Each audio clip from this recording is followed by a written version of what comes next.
नमस्कार। आज के इस वीडियो में आप सभी का स्वागत है।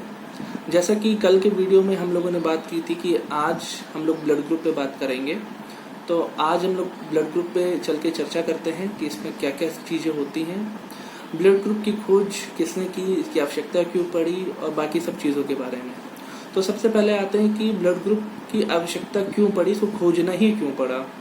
पहले के ज़माने में क्या होता था कि ब्लड ग्रुप के बारे में किसी को मालूमात नहीं थी, तो जब भी किसी का खून कहीं बह जाता था, चोट लग जाती थी, बहुत ज़्यादा खून बह जाए, या युद्ध के दौरान लोगों को जब गोलियां लगती थी वर्ल्ड वॉर में, तो उसमें क्या होता था कि किसी का भी खून किसी को भी चढ़ा दिया जाता था। और उस समय क्या होता है कि कभी कभी अगर किसी का सेम ब्लड ग्रुप है तो काम बन जाता था, उसकी जीवन बच जाती थी, उसकी ज़िंदगी बच जाती थी। लेकिन अगर किसी का अलग ब्लड ग्रुप है तो चढ़ाते ही क्या होता था, वो मर जाता था। क्यों मर जाता था? क्योंकि ब्लड में होता है आरबीसी। कल मैंने बताया था कि ब्लड में प्लाज्मा, डब्ल्यूबीसी, आरबीसी, ये सारी चीज़ें होती हैं। तो आरबीसी क्या होता है? आरबीसी फट जाता है। अगर दूसरा ब्लड ग्रुप का खून हमारे शरीर में चढ़ा दिया जाए तो आरबीसी फट जाता है। जैसे कि दूध में देखा है कि दूध में अगर नींबू को निचोड़ दिया जाए, ठीक है, तो दूध कैसे फट जाता है, उसी तरह आरबीसी फट जाता है। और आरबीसी के फट जाने के कारण उसमें जो हीमोग्लोबिन होता है वो ऑक्सीजन कैरी नहीं कर पाता है, और ऑक्सीजन जब कैरी नहीं कर पाएगा, हमारे फेफड़े से सब जगह ऑक्सीजन हीमोग्लोबिन ही पहुंचाता है, वो जब पहुंचा नहीं पाएगा तो इंसान मर जाएगा। तो अब जाके ये जरूरत पड़ा कि नहीं भाई, ऐसा क्यों हो रहा है, क्यों ब्लड ग्रुप के मतलब किसी किसी को ब्लड चढ़ा रहे हैं तो वो बच जा रहा है, और किसी को खून चढ़ा रहे हैं तो वो मर जा रहा है, ऐसा क्यों हो रहा है। तो जो ऑस्ट्रियाई वैज्ञानिक थे कार्ल लैंडस्टीनर, आप सभी जानते होंगे, इन्होंने सन 1900 में ब्लड ग्रुप की खोज की। इन्होंने जो ब्लड ग्रुप खोजा उसका इन्होंने नाम दिया ए, बी और सी, और इसी खोज के लिए सन 1903 में इन्हें नोबेल पुरस्कार से सम्मानित किया गया। अब आते हैं कि इन्हें जो ब्लड ग्रुप की खोज की उसे एबीसी नाम क्यों दिया। अब इसमें यह था कि ब्लड में दो चीज़ें पाई जाती हैं ब्लड ग्रुप को निर्धारित करने के लिए, एक होता है एंटीजन और एक होता है एंटीबॉडी। ये दो चीज़ें पाई जाती हैं जिसके आधार पे हम लोग क्या करते हैं, इन्होंने क्या किया, ब्लड ग्रुप का नाम रखा। जो सी ब्लड ग्रुप था उसमें क्या था, उसमें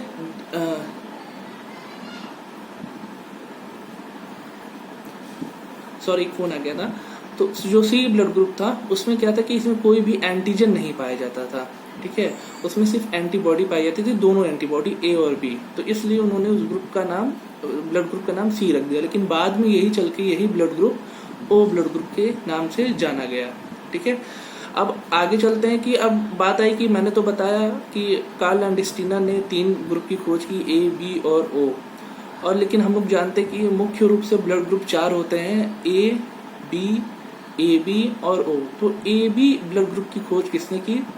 ए बी ब्लड ग्रुप की खोज 1902 में 2 अलग अलग वैज्ञानिकों ने मिलकर की, जिनका नाम था अल्फ्रेड वॉन डिकासेलो और एड्रियानो स्टोरली ने। इन 2 वैज्ञानिकों ने मिलकर क्या की थी, ए बी ब्लड ग्रुप की खोज की। तो कभी कभी एग्जाम में ये भी पूछा जाता है कि ए बी ब्लड ग्रुप की खोज किसने की, और वहाँ सबसे पहला ऑप्शन क्या दे देगा, आपको मालूम ही है, कार्ल लैंडस्टीनर। और हम लोग क्या करते हैं, तुरंत उसको लगा के चले आते हैं, जबकि सही आंसर होगा अल्फ्रेड वॉन डिकासेलो और एड्रियानो स्टोरली ने ए बी ब्लड ग्रुप की खोज की थी। अब आगे चलते हैं कि ब्लड ग्रुप की जो किस आधार पर ब्लड ग्रुप को बनाया गया, किस आधार पर इन्होंने निर्धारित किया कि ये ब्लड ग्रुप ए होगा, ये बी होगा, ये सी होगा या ओ होगा, जो पहले जिसका नाम सी था ये ओ होगा, ठीक है, या फिर ए बी होगा। तो अब बात करते हैं कि ब्लड में 2 चीज़ें मेन पाई जाती हैं, आपको पहले ही बताया गया था कल, कि प्लाज्मा और संगठित पदार्थ। तो प्लाज्मा में क्या होता है, प्लाज्मा में एंटीबॉडीज पाई जाती हैं, और संगठित पदार्थ यानी कि जो आरबीसी है, आरबीसी के ऊपर एंटीजन पाया जाता है। अब इसी एंटीजन के आधार पे क्या किया गया, ब्लड ग्रुप का सारा नाम रखा गया है। कभी कभी ये भी पूछा जाता है कि ब्लड ग्रुप का नाम जो हम लोग ए बी और ओ कहते हैं वो किसके आधार पर रखा गया है, एंटीजन के आधार पर रखा गया है कि एंटीबॉडी के आधार पर रखा गया है। तो यहाँ पे आप जान लीजिए कि जितने भी ब्लड ग्रुप है उनका नाम एंटीजन के आधार पर रखा गया है, ना कि एंटीबॉडी के आधार पे। अब आगे चलते हैं कि अब इस आधार पे हमारे 4 ब्लड ग्रुप मेन बन गए, ए बन गया, बी बन गया, ए बी बन गया और ओ बन गया। अब इसमें आगे देखते हैं कि किस किस मतलब ग्रुप में कौन कौन से एंटीबॉडी हैं, कौन कौन से एंटीजन हैं, और किस ब्लड ग्रुप में नहीं एंटीबॉडी है नहीं एंटीजन है, इसको आगे हम लोग देखते हैं। तो आप लोग चाहें तो इसको लिख सकते हैं, एक तरफ आप ब्लड ग्रुप का कॉलम बना लीजिए और ऊपर की तरफ एंटीजन और एंटीबॉडी लिख लीजिए। तो ब्लड ग्रुप वाले कॉलम में आप सबसे पहले ए लिखिए, कैपिटल ए, ठीक है। हमेशा हम जो एंटीजन होता है उसको कैपिटल शब्द से निरूपित करते हैं, दिखाते हैं, दर्शाते हैं, और जो एंटीबॉडी होता है उसको स्मॉल से, ताकि मिक्सअप ना हो। तो जो ब्लड ग्रुप ए होता है उसमें एंटीजन ए होता है और एंटीबॉडी स्मॉल बी में लिखेंगे, एंटीबॉडी बी होती है। अब आपको समझ में आया कि मैंने शुरू में क्यों कहा कि जो ब्लड ग्रुप होता है वो एंटीजन के आधार पर उसका नाम रखा गया है, क्योंकि यहाँ पे देखिए जो ब्लड ग्रुप ए है उसमें एंटीजन कौन सी पाया गया है, कैपिटल ए में लिखा गया है एंटीजन ए, और एंटीबॉडी कौन सी पाई गई, स्मॉल बी लिखा गया है। और ब्लड ग्रुप का नाम हमने क्या रखा है, कैपिटल ए। तो अब आपको यहाँ से क्लियर हो गया होगा कि एंटीजन के ही आधार पे क्या करते हैं हम लोग, ब्लड ग्रुप का नाम रखते हैं। अब बात आती है बी ब्लड ग्रुप की, कि ब्लड ग्रुप बी में कौन सा एंटीजन और एंटीबॉडी होता है। तो आपको अब पता ही है, सिंपल सा है कि इसमें एंटीजन होता है बी और एंटीबॉडी होता है स्मॉल ए। अगला ब्लड ग्रुप आता है ए बी। ए बी में एंटीजन, अब देखिए पहले ही मैंने बताया था कि एंटीजन के आधार पर ब्लड ग्रुप का नाम रखा गया है, तो यहाँ पे कंफ्यूज मत होइएगा। ब्लड ग्रुप ए बी, तो एंटीजन क्या होना चाहिए, इसमें दोनों एंटीजन पाए जाते हैं, ए और बी, ठीक है। और एंटीबॉडी क्या होती है, कोई एंटीबॉडी इसमें नहीं होती है, इसमें न एंटीबॉडी ए पाई जाती है, न ही एंटीबॉडी बी पाई जाती है। फिर आते हैं ब्लड ग्रुप ओ, जिसको कार्ल लैंडस्टीनर ने ब्लड ग्रुप सी नाम दिया था, शुरुआत में मैंने बताया, यही वो ब्लड ग्रुप ओ है, बाद में चल के इसका नाम ओ रख दिया गया। अब ओ यहाँ पे दर्शाता है जीरो, जीरो जैसे हम लोग लिखते हैं ना, उसी तरह ये ओ जीरो को दर्शाता है। अब ओ है यानी जीरो है, तो अब जीरो का मतलब ये थोड़ी ना है कि एंटीबॉडी या एंटीजन के आधार पर रखा जा रहा था, तो एंटीजन ओ थोड़ी ना हो जाएगा, कोई एंटीजन ओ नहीं होता है। यहाँ पे क्या होता है कि एंटीजन एब्सेंट होता है, कोई भी एंटीजन यहाँ पे नहीं पाया जाता है, और ओ ब्लड ग्रुप में एंटीबॉडी ए और बी दोनों पाए जाते हैं। अब जो एंटीबॉडी और ए और बी दोनों ओ ब्लड ग्रुप में पाए जा रहे हैं, यही इसको खासियत प्रदान करते हैं। क्योंकि आपने सुना होगा कि एक यूनिवर्सल डोनर होता है जो किसी को भी खून अपना दे सकता है, और एक होता है यूनिवर्सल एक्सेप्टर जो किसी का भी खून एक्सेप्ट कर सकता है, ठीक है। एक्सेप्टर मतलब क्या, कि अगर मान लीजिए कि उस व्यक्ति का ब्लड ग्रुप ए है तो वो यूनिवर्सल एक्सेप्टर है। जैसे मान लीजिए अगर मेरा ब्लड ग्रुप ए बी है, ठीक है, तो मेरा ब्लड ग्रुप ए बी होने के नाते मैं यूनिवर्सल एक्सेप्टर हो गया, मैं किसी का भी ब्लड ले सकता हूँ। कैसे, इसको अभी आगे जानेंगे। और किसी का अगर ब्लड ग्रुप ओ है, मान लीजिए मेरा ही ब्लड ग्रुप ओ है, तो मैं किसी को भी अपना खून दे सकता हूँ। ये दोनों बातों को अभी आगे हम जानेंगे। अभी आगे चलते हैं और ये देखते हैं कि जो ब्लड ग्रुप ए बी और ओ है, ये किसका खून ले सकते हैं, कौन कौन इनको खून दे सकता है। तो ब्लड ग्रुप ए को ब्लड ग्रुप ए वाला खून दे सकता है और ब्लड ग्रुप ओ दे सकता है। ब्लड ग्रुप बी को ब्लड ग्रुप बी वाला खून दे सकता है और ब्लड ग्रुप ओ वाला खून दे सकता है। ब्लड ग्रुप ए बी को चारों के चारों ब्लड ग्रुप खून दे सकते हैं, क्योंकि ये यूनिवर्सल एक्सेप्टर ग्रुप होता है। ब्लड ग्रुप ए बी ये सभी का खून ले सकता है, ठीक है। तो यानी ए बी का भी ले सकता है, बी का भी ले सकता है, ए का भी ले सकता है और ओ का भी ले सकता है। अब बात आती है ब्लड ग्रुप ओ, जो लास्ट में बचता है बेचारा, ये सिर्फ और सिर्फ अपने ही ब्लड ग्रुप का खून ले सकता है, ओ ब्लड ग्रुप का। ये ना तो ए का ले सकता है, ना ही बी ब्लड ग्रुप का खून ले सकता है, ना ही ए बी ब्लड ग्रुप का खून ले सकता है। ये सिर्फ और सिर्फ क्या होता है, सिर्फ अपना ही ब्लड ग्रुप का खून ले सकता है, ठीक है। तो कई बार ये पूछा जाता है कि कौन सा ऐसा ब्लड ग्रुप है जो सिर्फ और सिर्फ अपने ही ब्लड ग्रुप का खून ले सकता है, बाकी किसी और ब्लड ग्रुप का खून नहीं दिया जा सकता, उसको चढ़ाया नहीं जा सकता है। ये है ब्लड ग्रुप ओ। अब बात करते हैं, इसमें एक और फैक्टर बच जाता है जिसे कहते हैं RH फैक्टर। ये बहुत ही इम्पोर्टेंट है, खासकर औरतों के लिए बहुत ही इम्पोर्टेंट होता है। अब ये भी आगे हम बात करेंगे कि ये औरतों के लिए ही ज़्यादा क्यों इम्पोर्टेंट है। RH फैक्टर का नाम आता है रहीसस मंकी से। कार्ल लैंडस्टीनर जो हमारे वैज्ञानिक थे, इन्होंने एक बंदर जिसका नाम था रहीसस, उसके ब्लड में आरबीसी के ऊपर इस प्रोटीन को पाया था, इस कारण इस प्रोटीन का नाम रख दिया गया है RH फैक्टर। ठीक है, अब ये RH फैक्टर पृथ्वी पे उपस्थित 85% ह्यूमंस में, मनुष्यों में पाया जाता है। तो ऐसा घबराने की जरूरत नहीं है कि मेरे अंदर नहीं पाया जाता तो मुझे कोई रोग हो गया है और उनके अंदर पाया जाता तो बहुत खास हो गए हैं, ऐसा कुछ नहीं है। ये सिर्फ और सिर्फ एक सिंपल सा प्रोटीन है जो आरबीसी की सतह पे पाया जाता है। जिस भी व्यक्ति के अंदर ये आरबीसी की सतह पर RH फैक्टर पाया जाता है उसे RH पॉजिटिव कहते हैं। ठीक है, और जिसके अंदर नहीं पाया जाता है आरबीसी पे उसे RH निगेटिव कहते हैं। अब बात ये आती है कि इससे दिक्कत क्या होती है। इसे ये दिक्कत होती है कि अगर मान लीजिए एक औरत है, वो RH निगेटिव है और उसका पति जो है वो RH पॉजिटिव है। अब उनका जो अगर बच्चा हुआ, अगर औरत ने गर्भ धारण किया, ठीक है, तो उस समय क्या होता है कि जो बच्चा होता है उसके RH पॉजिटिव होने के बहुत ज़्यादा चांसेस होते हैं। RH पॉजिटिव अगर बच्चा रहेगा और माँ RH निगेटिव रहेगी तो इससे क्या दिक्कत आती है। इससे सिंपल सी ये दिक्कत आती है क्योंकि हम जान रहे हैं कि RH निगेटिव मतलब कि जो माँ है उसके पास RH एंटीजन नहीं है और बच्चा जो है वो RH पॉजिटिव, यानी बच्चे के पास RH पॉजिटिव एंटीजन है। अब अपरा यानी प्लेसेंटा के द्वारा क्या होता है, ये बच्चा और माँ एक दूसरे से अलग होते हैं, सेपरेट होते हैं पेट में जब बच्चा रहता है माँ की गर्भावस्था के दौरान। लेकिन जब बच्चा ऑपरेट होके या नॉर्मल डिलीवरी से बाहर निकलता है, अगर उस समय माँ का खून बच्चे के खून से कहीं से भी मिल जाता है तो बच्चे को तो कोई दिक्कत नहीं होता क्योंकि उसके पास पहले से ही RH नाम का एंटीजन है। उसकी बॉडी, बच्चे की बॉडी उसके लिए कॉम्पिटेबल है, कोई दिक्कत नहीं है। लेकिन माँ की बॉडी में, माँ के शरीर में RH निगेटिव था। लेकिन प्रसव पीड़ा के दौरान या जब बच्चा हो रहा हो उस दौरान अगर बच्चे का खून किसी भी तरह से माँ के खून से मिल गया तो फिर क्या होता है, माँ के खून में RH पॉजिटिव एंटीजन के प्रति एंटीबॉडी बननी शुरू हो जाती है।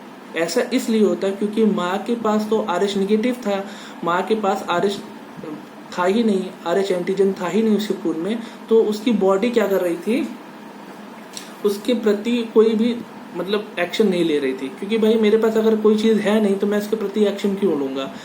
अब सिंपल सी बात है कि बच्चे के RH पॉजिटिव क्या हुआ, खून के द्वारा माँ के उसमें चला गया ब्लड स्ट्रीम में, और जैसे ही माँ के ब्लड स्ट्रीम में पहुंचा तो हम जानते हैं कि हमारा जो प्रतिरक्षा तंत्र होता है वो क्या करता है, तुरंत जो बाहर से जो भी विषैले पदार्थ, कीटाणु, जीवाणु या कुछ भी बाहरी पदार्थ हमारे बॉडी में आता है तुरंत उसके प्रति क्या करता है, वो एंटीबॉडी बनाना शुरू कर देता है।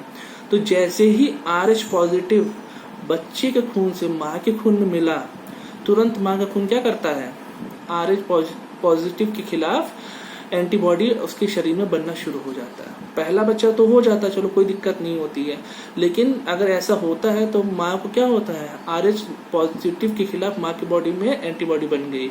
अब क्या होता है, जब दूसरा बच्चा माँ गर्भ धारण करती दूसरी बार, तब ये क्या होता है कि माँ के जो बॉडी में RH पॉजिटिव के खिलाफ एंटीबॉडी बनी थी वो क्या करता है कि बच्चा जो भ्रूण में ही होता है उसके RBC को खत्म करने लगता है। माँ के पेट में जो दूसरा बच्चा होता है उसके भ्रूण में ही क्या करता है, बच्चे के भ्रूण में ही RBC को खत्म कर देता है, उसको नष्ट कर देता है और बच्चा क्या होता है, भ्रूण में ही मर जाता है। तो ये दिक्कत आती है। इसके लिए अलग से टीके भी बनाए गए हैं जो माँ को लगाए जाते हैं। वो आप डॉक्टर के पास जाएंगे तो डॉक्टर आपको बताएंगे कि अच्छे से किसका कौन सा टीका होता है, कैसा होता है, कैसे लगाते हैं, ये प्रिकॉशन देखा जाता है। तो बस यही होता है। अगर अब देखिए बस ये उसी केस में है जब माँ क्या है, जब औरत RH निगेटिव है और उसका जो पति है वो RH पॉजिटिव है, बस यही एक केस है, यही एक टर्म एंड कंडीशन है जिसमें खतरा रहता है। बाकी अगर माँ अगर RH पॉजिटिव है, पिता अगर RH पॉजिटिव है, कोई दिक्कत नहीं। अगर माँ RH पॉजिटिव है, पिता RH निगेटिव है तो भी कोई दिक्कत नहीं। अगर दोनों ही RH निगेटिव है तो भी कोई दिक्कत नहीं। लेकिन अगर माँ RH पॉजिटिव नहीं है, यानी कि माँ अगर RH निगेटिव है और पिता RH पॉजिटिव है, तब इस केस में ये दिक्कत आती है। अब बात करते हैं सर्वदाता और सर्वग्राही, यानी कि यूनिवर्सल एक्सेप्टर और यूनिवर्सल डोनर। जो मैंने शुरू में बताया था कि यूनिवर्सल एक्सेप्टर होता है AB और यूनिवर्सल डोनर होता है O ब्लड ग्रुप। इसके बारे में बात करते हैं, ये ऐसे कैसे होता है। हम जानते हैं कि जो हमारा एंटीजन हमारे बॉडी में है, जैसे बाहर से भी कोई भी पार्टिकल हमारे बॉडी के अंदर आया तो ये एंटीजन क्या काम करता है, एंटीजन का मेन काम होता है एंटीबॉडी को सक्रिय करना। जैसे कि आपके घर में क्या होता है, जैसे पुलिस, ठीक है, कहीं पे दंगा फसाद हो रहा है तो पुलिस कमिश्नर तुरंत क्या करता है, अपना सिपाहियों को आदेश देता है कि जाओ वहां देखो क्या दिक्कत है, तुरंत उन लोग को एक्टिव करता है, दिशा निर्देश देता है कि आप जाइए तुरंत वहां देखिए क्या हो रहा है और सिचुएशन को कंट्रोल करिए। तो ठीक उसी तरह एंटीजन का काम होता है, वो क्या करता है, तुरंत एंटीबॉडी को खबर देता है कि भाई देखो ऐसे शरीर में विषाणु या कीटाणु या जो भी बाहर से कोई एक चीज घुस आई है जो हमारे शरीर को नुकसान पहुंचा सकती है, और तुरंत इसके खिलाफ तुम एंटीबॉडी यानी युद्ध स्तर पर कार्रवाई शुरू कर दो, इसको मार गिराओ और इस खतरे को निपटाओ। तो एंटीबॉडी क्या करती है, ढेर सारा एंटीबॉडी बनाना शुरू कर देती है, अपनी सेना बढ़ाना शुरू कर देती है और बाहर से जो भी पार्टिकल आया है बॉडी के अंदर उसको एकदम खत्म कर देती है, नस्तो नाबूद कर देती है। यही हमारा प्रतिरक्षा तंत्र पूरी तरीके से काम करता है। अब ब्लड ग्रुप AB जो है उसमें एंटीजन AB तो है लेकिन एंटीबॉडी कोई नहीं है। तो अब एंटीबॉडी उसके बॉडी के अंदर कोई है ही नहीं, तो अब एंटीजन जो रहेगा वो किसको इशारा करेगा कि भाई तुम जाओ और सेना खड़ी करो, बाहर से पार्टिकल आ रहा है, विषैला पार्टिकल या हमारे शरीर से मिलता जुलता चीज हमारे शरीर के अंदर नहीं आ रहा है या आ रहा है, तो वो क्या क्या क्या करेगा, यानी कि जो एंटीबॉडी होती है वो है ही नहीं शरीर में, वो तो क्या है, लो हम आदेश दे रहे हैं एंटीबॉडी को और एंटीबॉडी तो है ही नहीं शरीर में, अब हम क्या करें। तो उस कंडीशन में क्या होता है कि कोई भी खून जो हम लोग को चढ़ाया जाता है, जो AB ब्लड ग्रुप का बंदा है उसको कोई भी खून अगर चढ़ाया जा रहा है, चाहे वो A चढ़ाया जा रहा हो, तो उसमें एंटीबॉडी कौन सी रहेगी, B। अगर B ब्लड ग्रुप चढ़ाया जा रहा है तो उसमें एंटीबॉडी A रहेगी, ठीक है। और अगर O चढ़ाया जा रहा है तो उसमें एंटीबॉडी A और B दोनों रहेगा। तो ये तीनों ब्लड ग्रुप उसको चढ़ा सकते हैं और AB का खुद का भी चढ़ाया जा सकता है, क्योंकि AB के पास कोई भी एंटीबॉडी नहीं है, जो भी उसको ब्लड चढ़ाया जाएगा कोई दिक्कत नहीं होगी, क्योंकि उसकी बॉडी में अलग से कोई एंटीबॉडी बनने ही वाली नहीं है। एंटीबॉडी तो तब बनेगी जब AB के पास एंटीबॉडी होगी, तभी तो वो रेप्लिकेट करके और ढेर सारी एंटीबॉडी बनाएगा। तो AB के पास तो कोई एंटीबॉडी ही नहीं है, तो किसी का भी ब्लड ले सकता है। इस वजह से AB जो होता है वो यूनिवर्सल एक्सेप्टर होता है। अब बात आती है ब्लड ग्रुप O की, जो यूनिवर्सल डोनर होता है वो किसी को भी खून दे सकता है, ठीक है। अब इसमें आता यूनिवर्सल डोनर है, किसी को भी खून दे सकता है, तो ये तो बहुत अच्छी बात है, इनकी डिमांड बहुत ज्यादा रहती है। अगर कोई ब्लड ग्रुप O वाला है तो उसका नंबर लेके रखिए, कभी भी आपको जरूरत पड़े तो आप उसको बोल सकते हैं कि भाई आप अपना खून मुझे दे सकते हैं, ठीक है। लेकिन अधिकतर लोग हैं, आप में से बहुत से ऐसे लोग होंगे जिन्हें अपना ब्लड ग्रुप अभी तक मालूम ही नहीं होगा कि हमारा क्या ब्लड ग्रुप है, हम उसके प्रति जागरूक ही नहीं है कि हमारा ब्लड ग्रुप क्या है। जैसे मेरा ब्लड ग्रुप है B पॉजिटिव, ठीक है, और आपका ब्लड ग्रुप क्या है, अगर आपको अपना ब्लड ग्रुप मालूम है तो मुझे नीचे कमेंट सेक्शन में जरूर बताइएगा। और हाँ, अगर किसी का O हो या किसी का AB हो तो वो छुपाना नहीं, वो भी जरूर बताना। अब बात करते हैं O ब्लड ग्रुप पे कि O blood group universal universal donor कैसे। अब देखिए, हमारी बॉडी किसी भी एंटीजन के प्रति ही एंटीबॉडी बनाती है, ठीक है। बाहर से जो भी पार्टिकल हमारे बॉडी के अंदर आ रहा है, हमारे खून यानी ब्लड स्ट्रीम में मिल रहा है, उसके विरुद्ध ही एंटीबॉडी क्या बनाती है, एंटीबॉडी बनाती है, ठीक है। अब O ब्लड ग्रुप के पास कोई भी एंटीजन है ही नहीं, ना A है ना ही B है, उसके पास सिर्फ और सिर्फ क्या है, एंटीबॉडी है। तो मैंने शुरू में ही बताया कि एंटीजन क्या काम करता है, एंटीबॉडी को दिशा निर्देश देता है, उसको एक्टिवेट करता है, उसको भड़काता है कि तुम ढेर सारा एंटीबॉडी बनाओ और जो बाहर से पार्टिकल शरीर के अंदर आया है, जो विषैला तत्व आया, उसको मार गिराओ। अब O के पास तो कोई एंटीजन है ही नहीं, तो एंटीजन जब नहीं है तो एंटीबॉडी को सक्रिय कौन करेगा, कौन उसे भड़काएगा, कौन उसे बोलेगा, निर्देश देगा, कोई नहीं है देने वाला। तो O ब्लड ग्रुप का भी खून हम क्या कर सकते हैं, किसी को भी चढ़ा सकते हैं। जैसे कि मान लीजिए A को भी चढ़ाएंगे तो A के पास जाएगा तो O में कोई एंटीजन है ही नहीं, तो ब्लड ग्रुप A वाले भी बोलेगा भाई मेरे पास तो एंटीजन नहीं है, चलो आपके पास एंटीजन कोई नहीं, आप हमें दे दो, ठीक है। यानी कि एक म्यान में दो तलवार नहीं रह सकती, ठीक वही चीज यहाँ पे भी लागू होती है। अब O के पास कोई एंटीजन नहीं है, उसके पास सिर्फ एंटीबॉडी है, तो किसी को भी दे सकता है अपना खून। लेकिन अब बात आती है कि कई लोग कहेंगे, जैसे मैंने भी अपना बताया कि मेरा जो ब्लड ग्रुप है वो बी पॉजिटिव है। तो आप सोचेंगे अभी तो सर बता रहे हैं कि ब्लड ग्रुप ए होता है, बी होता है, ए बी होता है और ओ होता है, तो ये भला सर बी पॉजिटिव कह रहे हैं, ये पॉजिटिव शब्द कहाँ से आ गया? अब पॉजिटिव शब्द यहाँ से आता है कि RH, आपको भी फैक्टर मैंने बताया, तो उसमें होता है RH पॉजिटिव और RH निगेटिव। तो यही जो RH का पॉजिटिव है यही हमारे ब्लड ग्रुप के पॉजिटिव में जुड़ जाता है। तो जिसके पास RH मतलब प्रोटीन RBC में पाई जाती है, जैसे मान लीजिए अगर आपका ब्लड ग्रुप A है और आपके पास RH फैक्टर आपके प्रोटीन पे पाया जा रहा है, तो आपका A पॉजिटिव ब्लड ग्रुप हो गया। उसी तरह मेरा B पॉजिटिव हो गया, क्योंकि मेरे भी ब्लड में क्या पाया जा रहा है? RH पॉजिटिव पाया जा रहा है। ठीक है, तो पृथ्वी पे मौजूद सभी 85% से ऊपर लोगों में क्या होता है? RH पॉजिटिव पाया जाता है। बहुत ही कम ऐसे लोग हैं जिनमें RH फैक्टर नहीं होता है, वो RH निगेटिव होते हैं।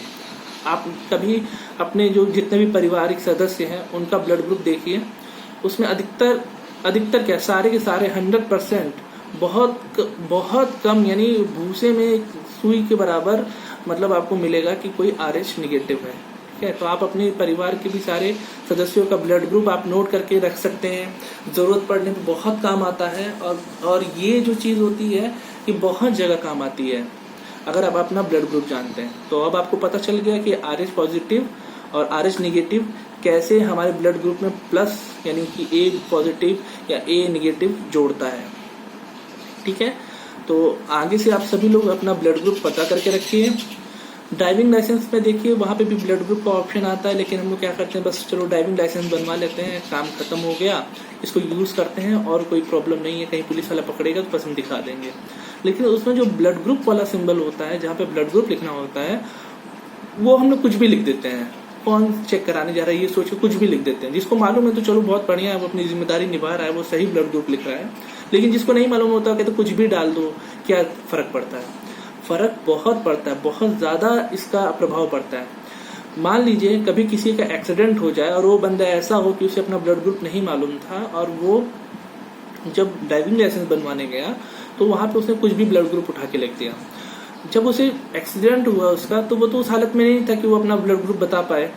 ठीक है, लोगों ने उसका आई कार्ड देखा, DL देखा। अब एक्सीडेंट होने पे लोग क्या करते हैं, आई कार्ड या DL या इसी चीज को देखते हैं जिससे उसके घर परिवार का पता लगता है। जब तक घर परिवार वाले आए तब तक मान लो उसको ब्लड चढ़ाने की जरूरत पड़ी तो आई कार्ड पे या उसके ड्राइविंग लाइसेंस पे उसका ब्लड ग्रुप लिखा रहता है। तो डॉक्टर सीधे वो देखता है कि चलो ये ब्लड ग्रुप है। कभी कभी होता है कि लोग जांचते नहीं है और इस तरह से कर देते हैं, और ब्लड ग्रुप पता चला कि जो ब्लड ग्रुप उस पर लिखा था वो उसका नहीं था, उसने बस ऐसे ही लिखवाया था और लोगों ने उसको ऐसे चढ़ा दिया।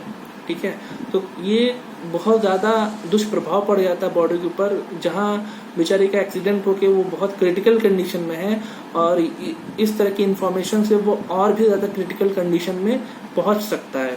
तो आप सभी से रिक्वेस्ट है कि आप अगर अपना DL बनवा रहे हैं या कोई और बनवाने जा रहा है तो उसको सही से सजेस्ट करें कि वो अपना सही जो ब्लड ग्रुप है उस पर लिखवाए, जिससे कि जब कभी अगर भगवान न करे कि ऐसा अगर कोई दिक्कत आए तो फिर क्या हो, उसकी सही से हेल्प हो पाए, सही डायरेक्शन में हेल्प हो पाए, वो उसको रिकवर करने में ज़्यादा आसानी हो, उसको मदद अच्छे से सही समय पर मिल पाए। ठीक है, तो आई होप आपको ब्लड ग्रुप के बारे में सारी जानकारी मिल गई होगी, और अगर कोई आपका डाउट रह जाता है तो आप कमेंट सेक्शन में जाके पूछ सकते हैं। टिल देन, तब तक के लिए बाय बाय, अपना ख्याल रखिए, खुश रहिए, लॉकडाउन में नई चीज़ें करते रहिए, अपने स्किल को डेवलप करिए और इस समय का भरपूर फ़ायदा उठाइए, अच्छे से पढ़ाई करिए। ठीक है, क्योंकि जैसे ही लॉकडाउन खत्म होगा जितनी भी परीक्षाएं पेंडिंग में पड़ी हैं सारी की सारी परीक्षाएं होनी एक साथ शुरू हो जाएंगी, और तब आपको शायद समय ना मिले और पछतावा हो। तो अभी जब इतना समय मिल रहा है तो इसका अच्छे से सदुपयोग करिए, लॉकडाउन का पूरी अच्छे तरीके से फॉलो करिए, गर्म पानी पीते रहिए, समय समय पर साबुन से हाथ धुलते रहिए, बाहर बहुत बहुत ज़्यादा ज़रूरी हो तो ही निकलिए, अन्यथा ऐसे नहीं कि बस घर में मन नहीं लग रहा तो टहलने निकल गए। ठीक है, ओके, अब रखते हैं। जय हिंद, जय भारत।